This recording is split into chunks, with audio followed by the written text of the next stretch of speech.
ये कभी ये भी नहीं विचार करते कि ये नारी शक्ति है, ये मातृ शक्ति है।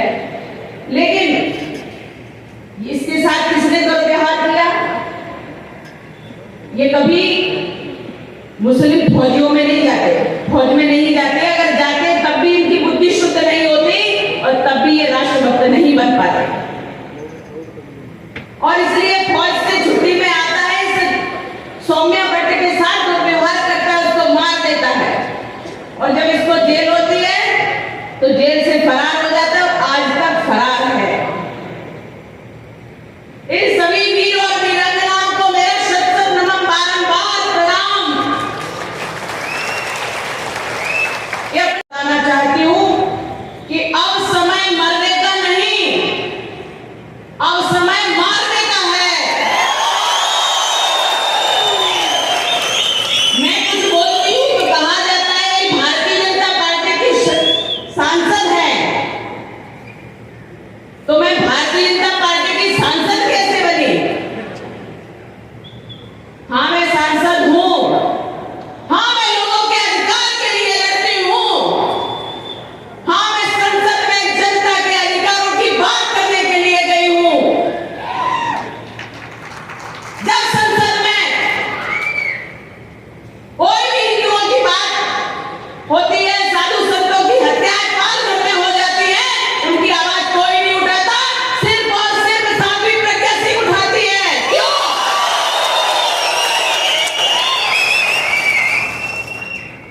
क्योंकि हम सन्यासियों की, हम सनातनियों की रक्षा के लिए, हम हिंदुओं की रक्षा के लिए ही सांसद बने हैं। और अगर सांसद नहीं भी हैं और नहीं थे, तब भी हम हिंदुओं की रक्षा के लिए जेल में गए, प्रताड़नाएं सही, आज तक अपनी दम पर चल नहीं पाते, लेकिन हौसला कम नहीं है, वो हमें तोड़ नहीं पाए। जब तक जिंदा है, आप लोगों की सनातन की रक्षा के लिए सदैव तत्पर रहेंगे, अंतिम श्वास तक तत्पर रहेंगे। बहुत धमकियां आती हैं, मुझे मारने के लिए बहुत धमकियां आती हैं विधर्मियों की। मैंने कहा सामने आ जाओ,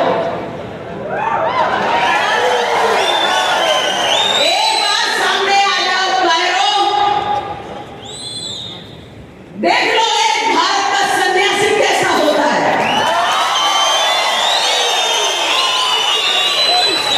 मातृशक्ति कैसी होती है, सनातन के लिए अपना तन मन धन जीवन भाव तत्व विचार अर्पण करने वाला कैसा होता है।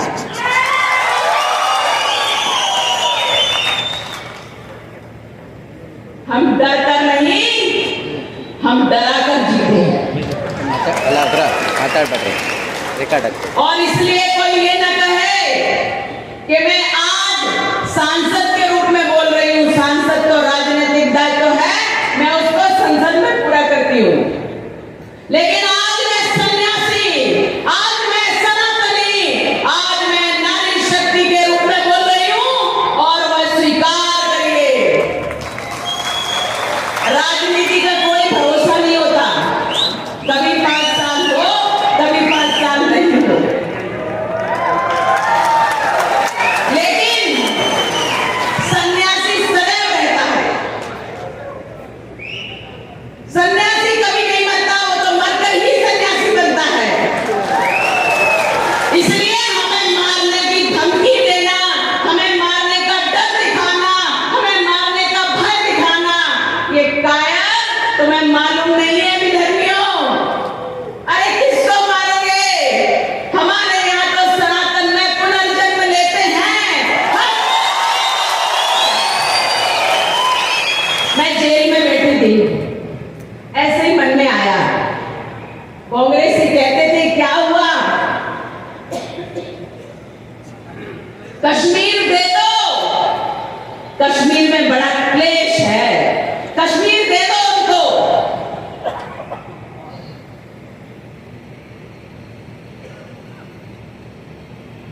जमीन का टुकड़ा है, क्या फर्क पड़ता है?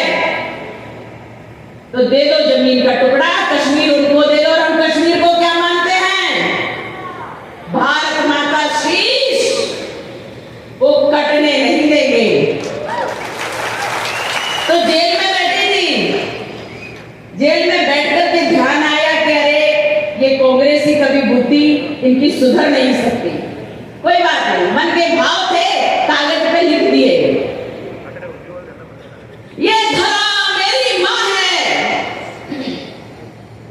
ये धरा मेरी माँ है, इसे जमीन न कहने देंगे। जीना है तो औलाद बनकर, वरना यहां मरने भी न देंगे। ये धरा मेरी माँ है, इसे जमीन न कहने देंगे। जीना है तो औलाद बनकर, वरना यहां मरने भी न देंगे। तू फिक्र न कर, हमें मारने के लिए चले थे। तो मैंने कहा कि मुझे मार के क्या पाओगे? हम तो मरते भी नहीं, हम तो फिर से आ जाते हैं। तो मैंने कहा तू फिक्र न कर, मैं तो मरकर भी आऊंगी तेरी मैयत में, तो मैं तो हम कब्र में भी महफूज न रहने देंगे।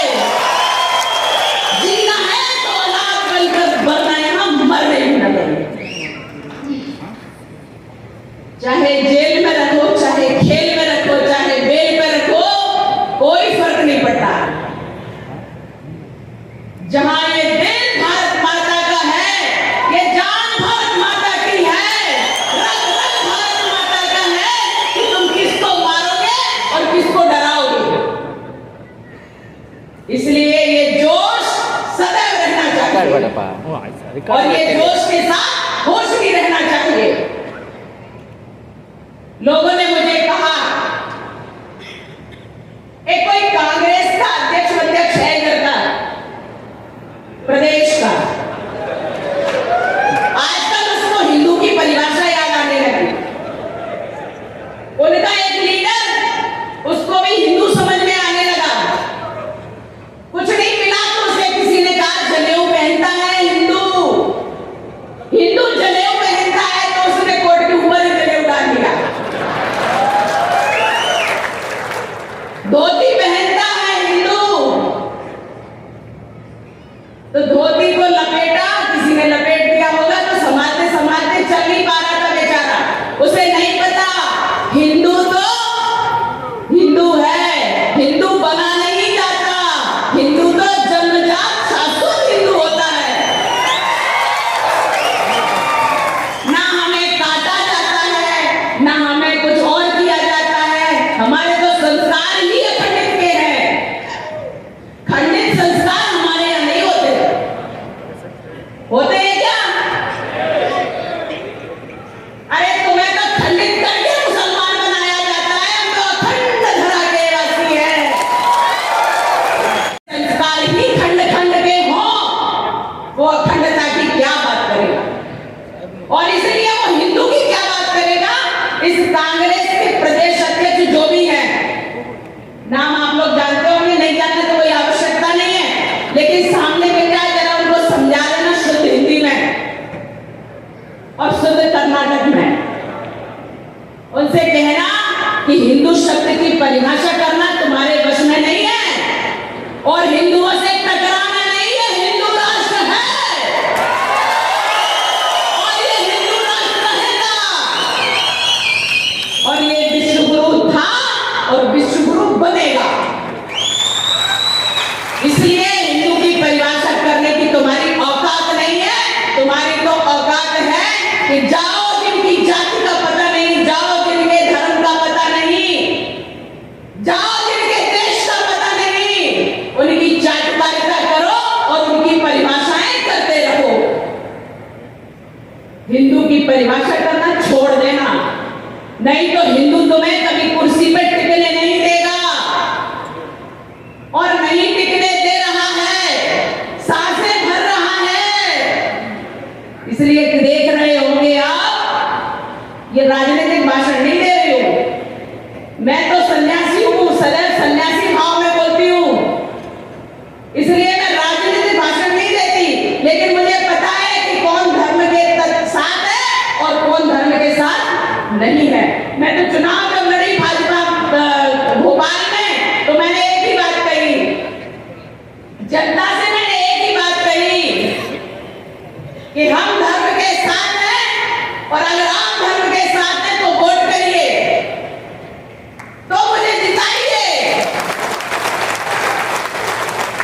और वास्तव में जनता धर्म के साथ थी भोपाल की, और उसने मुझे जिताया। इसलिए मैं सांसद हूं। माननीय प्रधानमंत्री मोदी जी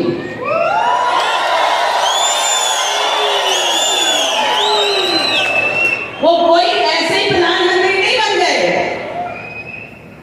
उनके मन में भी, उनके तन में भी, उनके भाव में भी इस देश के प्रति समर्पण है।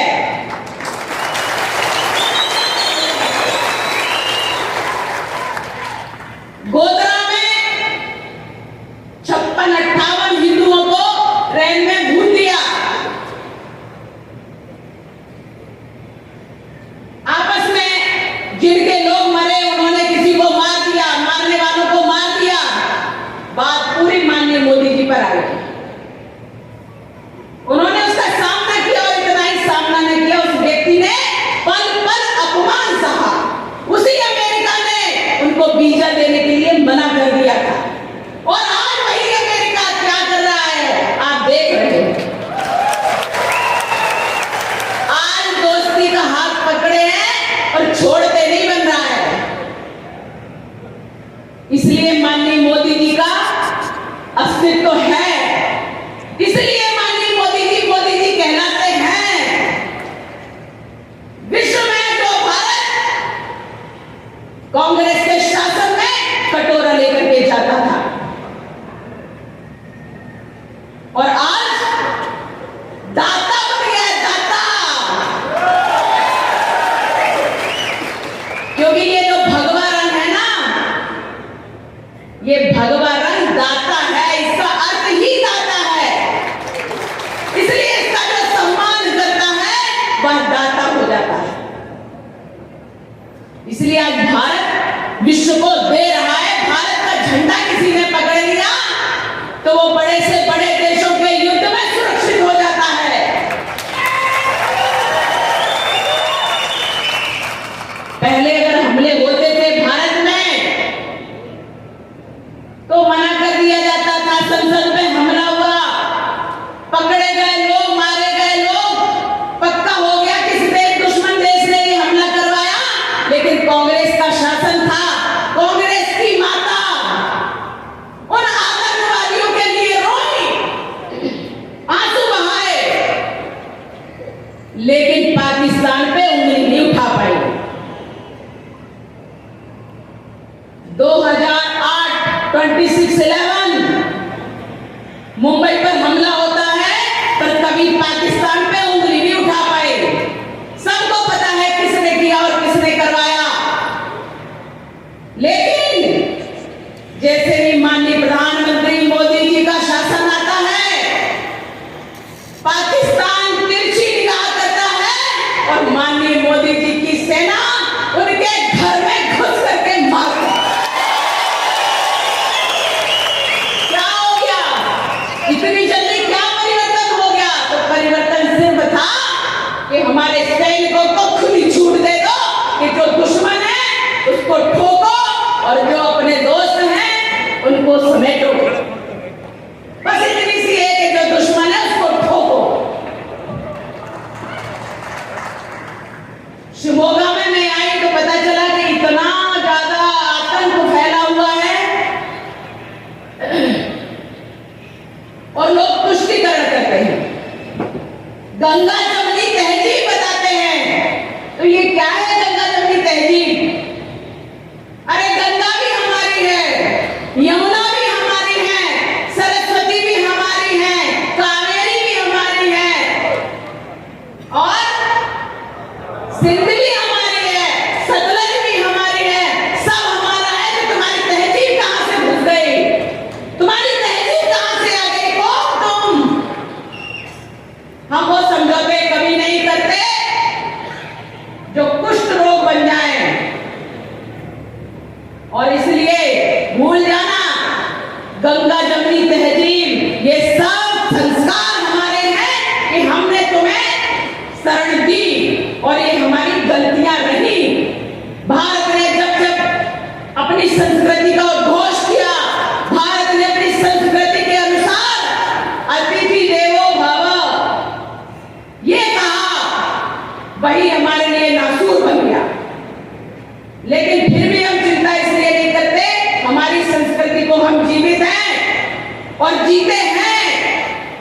हम आज भी कहेंगे अतिथि देवो भव, लेकिन अतिथि अगर हमारे घर का मालिक बनना चाहेगा तो उसको जवाब देना भी हमें आता है।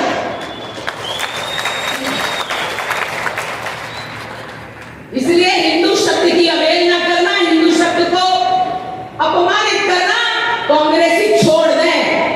हिंदू जागृत हो चुका है, हिंदू अपने सहज भाव में रहता है, तब तक तो ठीक है। लेकिन अगर कोई इधर से उधर से आकर के कुछ बोलते हैं या हमारी संपदा का अपमान करते हैं, हमारे मानदंडों का अपमान करते हैं, तो उन्हें छोड़ा नहीं जाएगा। और ये आप लोग सदैव याद करके रखिए। हिंदू उग्रवादी है, हिंदू नीच है, तो अगर हिंदू उग्रवादी होता तो आज विधर्मियों के अस्तित्व यहां ना होते। आज तुम्हारी शक्लें यहां दिखती नहीं। अभी एक कांग्रेस के किसी नेता ने कहा अब ये भारत रहने लायक नहीं बचा है, अब हमारे बच्चे यहां सुरक्षित नहीं। वो अपने बच्चों से बात कर रहा था, विदेश में रह रहे थे वो, बेटा अब यहाँ भारतीय देश जो है ना रहने लायक नहीं बचा है। तो किसने कहा तुम रहो? किसने कहा? अरे जैसे आए थे अतिथि देवो भव का, वैसे चले जाओ, नहीं तो भेजना हमें आता है। म्यांमार में मार करके भगाया था हमने, अब तब भी दिखाया अतिथि देवो भव, लेकिन रोहिंग्या यहाँ आकर बस गए और 100% यहाँ पर क्राइम कर रहे हैं। और जब इस देश को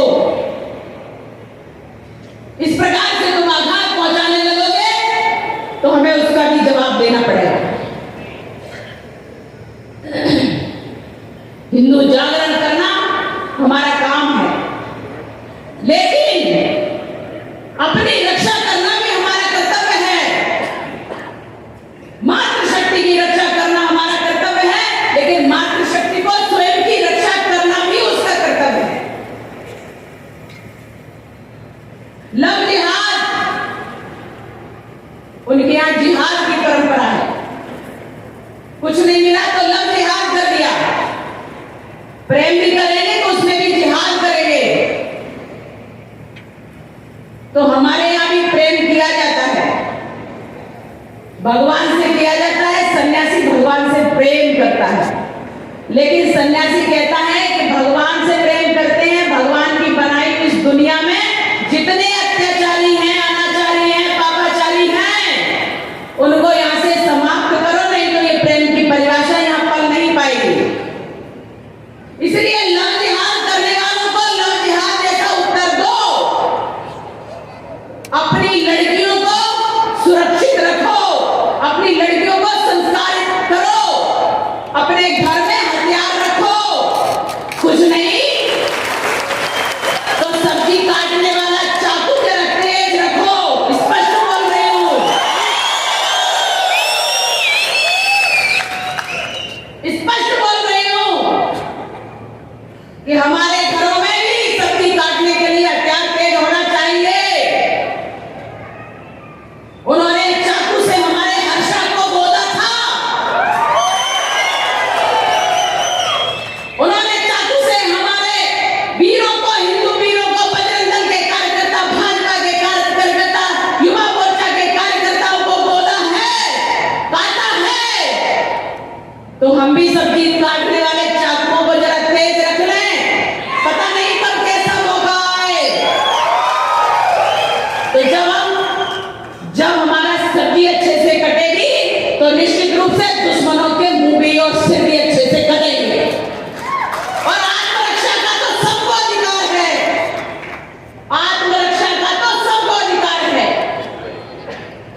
अगर हमारे देश में, हमारे घर में घुस करके कोई आता है, आक्रमण करता है, तो आक्रमण का उत्तर देना भी हमारा कर्तव्य है। और यदि हमारी मान मर्यादा पर कोई आक्रमण करता है तो उसका जवाब भी देना हमारा अधिकार है। लेकिन गलतियां माता और पिता ना करें। आप मिशनरी में बच्चों को मत पढ़ाइए। जिस दिन आप अपने बच्चों को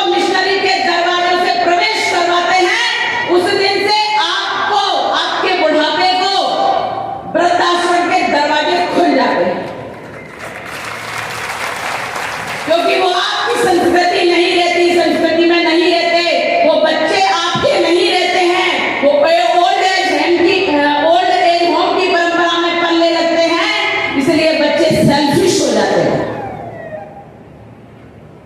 अपने घर में पूजा पाठ करो, बच्चों को सिखाओ, अपने धर्म और शास्त्रों का अध्ययन करो, बच्चों को उसमें सम्मिलित करो, अपने यहाँ के संस्कार दो, उसमें बच्चों को सम्मिलित करो, जिससे बच्चे अपनी संस्कृति और संस्कारों को जाने, उसमें रहें, उसमें जिए, तब वो समझ पाएंगे कि ये देश हमारा है, ये संस्कृति हमारी है, ये माँ हमारी है, ये पिता हमारा है, ये रिश्तेदार हमारे हैं, ये समाज हमारा है, ये हिंदुत्व हमारा है, ये भगवा हमारा है।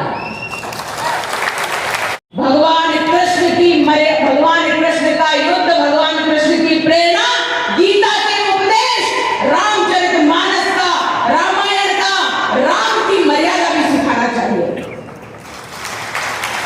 राम की मर्यादा है तो सीता का शील भी सिखाना चाहिए, सीता का सतीत्व भी सिखाना चाहिए, द्रौपदी का हमारा परिणाम भी सिखाना चाहिए, द्रौपदी का जिस प्रकार से विवाह होना और शील की मर्यादा को भंग करना, उसका जो उन्होंने परिणाम दिया वह भी हमें सिखाना चाहिए। इसलिए लड़कियों को हमें चलता फिरता एटम बम बनाना चाहिए। क्यों? अगर उनके शील पर, उनकी मर्यादा पर, उनकी इज्जत पर किसी ने हाथ डाला तो उसका हाथ तोड़कर उसके दूसरे हाथ में दे देना चाहिए। मैं जब पढ़ती थी तो डरते थे, कोई अच्छा व्यक्ति नहीं डरता था, लेकिन गुंडे डरते थे। मैं अपने शहर में रहती थी तो मैंने कह रखा था, यदि किसी लड़की को किसी लड़के ने छेड़ा तो समझ लेना मुझे छेड़ा, तो मुझे छेड़ा तो उसके साथ मैं क्या करूंगी, ये उन्हें ध्यान आ जाता था। इसलिए हमारे क्षेत्र में जहां मैं रहती थी वहां लड़कियों को नहीं छेड़ा जाता था और नहीं छेड़ा जाता है। आज तक ये शान, ये स्वाभिमान, ये अस्तित्व हमें बनाकर रखना चाहिए। और इसलिए मैं आपसे आह्वान करती हूं कि अपनी लड़कियों को लव जिहाद में फंसने नहीं देना है, लड़कियों को लव जिहाद की तरफ देखना भी नहीं, पर यदि कोई ऐसा करता है तो उसकी रक्षा करने का कर्तव्य हमारी बालिकाओं का हो जाए, तो कोई भी बालिका लव जिहाद का शिकार नहीं होगी। जिस तोड़ जवाब हमारी नारी शक्ति को देना पड़ेगा, उसका जवाब हमारे भाई बंधुओं को, योद्धाओं को, वीरों को देना पड़ेगा। और ये सबको अधिकार है। प्रकृति भी कहती है कि यदि उसके घर पर, उसके बच्चों पर किसी प्रकार से कोई जीव जंतु आक्रमण करता है तो वो पक्षी पूरी तरह से उसको खत्म करने के लिए तैयार होता है। हमें भी अपने घर की, अपने परिवार की, अपने समाज की, अपने प्रदेश की और अपने देश की रक्षा करने के लिए तत्पर हो जाना है। जिहाद से हमें देश को उबारना है, बचाना है और हमारी मातृशक्ति की रक्षा करना है। ये हम सबका कर्तव्य है। हम संकल्प लेते हैं। आज के दिन मैं आई, इसलिए मैं अपने समक्ष कह रही हूं कि हम नारी की रक्षा करेंगे तो 3 बार बोलेंगे, जय श्री राम, जय श्री राम, जय श्री राम। क्या हम अपनी नारी शक्ति की, अपनी माता की, अपनी बहनों की, अपनी पत्नी की और इस नारी शक्ति के साथ हमारी भारत माता की रक्षा करने के लिए जय श्री राम, जय श्री राम, ये हमारा संकल्प है और इसको पूरा करना हमारा कर्तव्य है।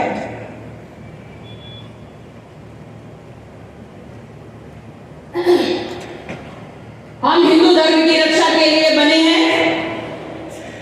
हम हिंदू हैं। सबको अधिकार है इस बात का कि हम हिंदू हैं, तो हमारे ऊपर कोई कुठाराघात ना करे। अभी तक के शासन काल में स्वतंत्रता जब से मिली मिली नहीं, प्राप्त की।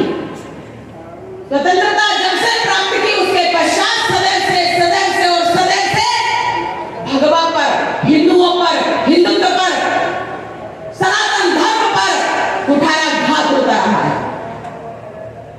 और जब माननीय प्रधानमंत्री मोदी जी आए, उन्होंने कहा सबको अपने पूजा पद्धति का अधिकार करने का स्वतंत्रता से अधिकार है, कोई किसी के अधिकारों को छीनेगा नहीं। तो शायद तकलीफ होने लगी। क्यों होने लगी? क्योंकि अब हिंदुओं को भी अधिकार मिलने लगे। अब हमारे मठ और मंदिर भव्य रूप में आने लगे। हमारे प्रभु रामचंद्र जी की जन्मस्थली, अवतार स्थली अयोध्या में भव्य राम मंदिर बन रहा है।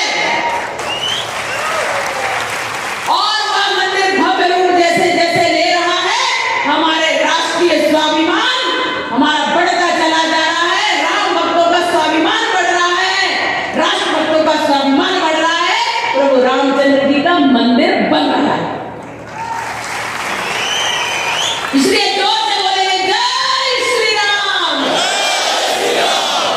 काशी विश्वनाथ में महादेव अपना विराट रूप ले रहे हैं। महादेव ने अपना भव्य मंदिर बना लिया है। कहीं कोई इधर उधर दीवार खड़ी होगी उसके लिए विधर्मी रो रहे हैं, लेकिन हम न्याय लेने के लिए तैयार हैं और किसी के साथ जबरदस्ती नहीं की। इस धरा पर जितना भी उपद्रव हो रहा है इसको शांत किया जा रहा है बड़ी शांति से, कोई और नहीं, न्यायालय में न्याय हो रहा है। ये है अच्छे दिन। जब न्यायालय न्याय करने लगे तो समझ लो अच्छे दिन आ गए। जब संसद में हमारे देश और धर्म की बात होने लगे, सीमाएं सुरक्षित होने लगे, तो समझ लो अच्छे दिन आ गए। तो हम अच्छे दिन में जी रहे हैं। लोगों ने बड़ा मजाक बनाया कि अच्छे दिन आएंगे। मैं कहती हूँ अच्छे दिन आ गए हैं। तभी इन लोगों को पीड़ा हो रही है। जब विधर्मी तिल मिलाने लगे और तड़पने लगे तो समझ लो अच्छे दिन आ गए हैं। और इसलिए इन अच्छे दिनों को बनाए रखने का कर्तव्य हमारा है। और अच्छे दिन बने रहेंगे तो देश हमारा विश्वगुरु बनेगा, ये सुनिश्चित। उद्देश्य हमारा हिंदू जागरण का है, उद्देश्य हमारा जन जागरण का है, उद्देश्य हमारा हिंदुओं में चेतना लाने का है। इसलिए संगठन की भी आवश्यकता पड़ती है कि हम संगठित क्यों हो। तो ये कहा जाता है कि संगे शक्ति कलयुगे। कलयुग में संगठन में ही शक्ति है, और मुझे लगता है हर युग में संगठन में शक्ति होती है। पर जब सद्व्यवहारी लोगों के, सदाचारी लोगों के संगठन बनते हैं तो वातावरण अच्छा बनता है, और जब दुराचारी लोगों के संगठन बनते हैं तो विध्वंस होता है। इसलिए हमें अच्छे सदाचारी, सभ्य और धार्मिक संगठनों का गठन करना है। राष्ट्र में राष्ट्र चेतना लाने के लिए हिंदुओं में चेतना लाना है, और ये काम आज से हमारा हर व्यक्ति करेगा। यहाँ बैठी मातृशक्ति भी करेगी, यहाँ बैठे हमारे बंधु बांधव भी करेंगे, मंच पर बैठे हमारे अतिथिगण सब करते ही हैं। इसलिए आज आप सामने हैं। तो अब कोई हर्षा ना बने, अब कोई शिव मूर्ति ना बने, गोविंद राज ना बने, गोकुल और प्रवीण प्रशांत पुजारी ना बने। इसके लिए हमें तत्पर रहना है। और किसी प्रकार से आक्रमण, किसी प्रकार से अत्याचार, अनाचार सहन नहीं करना है। ये भी संकल्प आज से लेंगे, तभी हम सुरक्षित रहेंगे। निश्चित रूप से हमने एक बात कही कि हर घर में हथियार होना चाहिए। हो सकता है इसको कहा जाए गैर कानूनी है, पर मैं कहती हूं अपनी आत्मरक्षा के लिए हथियार रखना आवश्यक है। और अपने आत्मरक्षा के लिए, समाज रक्षा के लिए, राष्ट्र रक्षा के लिए, हिंदुत्व रक्षा के लिए, अपने देश की रक्षा के लिए हमें हर प्रकार से तैयार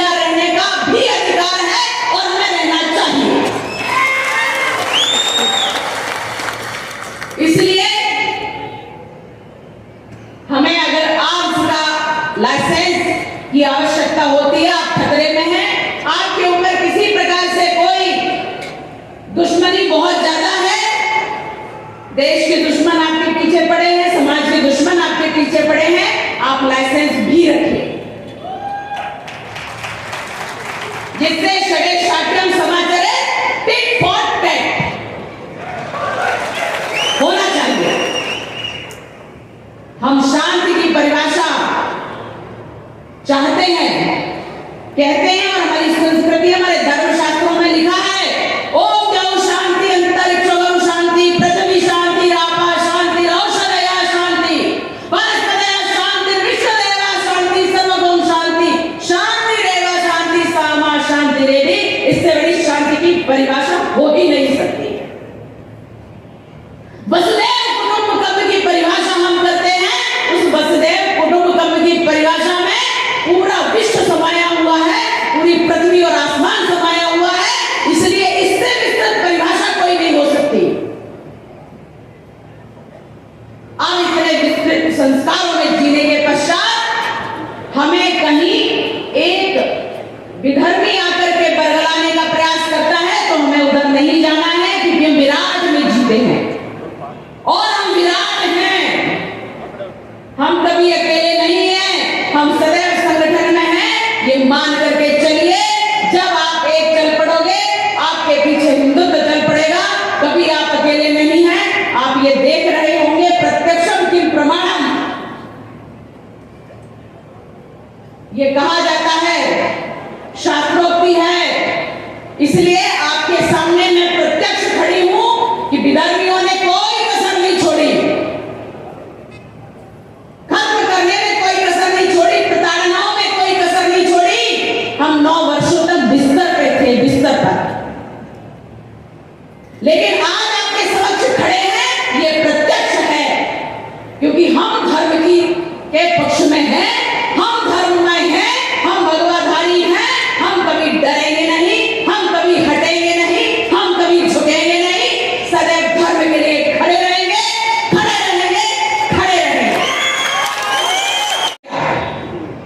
और भी प्रदेशों में कैंप लगने लग गए, CAA, कोई विरोध नहीं करना चाहिए, लेकिन किया। अभी एक और चल रहा है विषय, कॉमन सिविल कोड, लोगों ने कहा आना ही चाहिए। अरे ये तो सत्य है कि आना चाहिए, आना भी चाहिए, जो देश की आवश्यकता है वो जरूर होना चाहिए। जिस तरह से जनसंख्या बढ़ रही है, माताओं की तरफ ध्यान नहीं दिया जाता, माताओं का स्वास्थ्य बिगड़ता जाता है, महिलाएं अधिक बीमार इनका ग्रसित हो रही है बीमारी से, बच्चे कुपोषित होते हैं, अधिक संख्या में बच्चे जब होंगे तो कुपोषित होंगे ही। सरकार इनके सबकी व्यवस्था कर रही है, सरकार इनके लिए भोजन की व्यवस्था करती है, पौष्टिक आहार की व्यवस्था करती है, इनके स्वास्थ्य की चिंता करती है, लेकिन ये भी कहती है कि जनसंख्या नियंत्रण होना ही चाहिए। पर बाकी लोग कहने लगे ये सब किसी और से कहा जा रहा है, ये किसी और के विशेष के लिए लाया जा रहा है, तो इसका विरोध पहले से प्रारंभ हो गया। मुझे लगता है कि हमारे देश की जननी स्वस्थ होना चाहिए, स्वस्थ होगी तभी स्वस्थ बच्चे होंगे, जनसंख्या नियंत्रण होना ही चाहिए, इसके समर्थन में हम सबको होना चाहिए, होना चाहिए, बिल्कुल। और क्या होना चाहिए? बोझ बने हैं, हमारे देश की जो सहिष्णुता है उस पर कुठाराघात करते हैं, और अनाप शनाप जो तमाम जनसंख्या बाहर से आकर के यहाँ निवास करने लगती है, जिसका यहाँ कोई अधिकार नहीं है, फिर भी तो कौन सा आना चाहिए? कुछ नियम कानून बनना चाहिए क्या?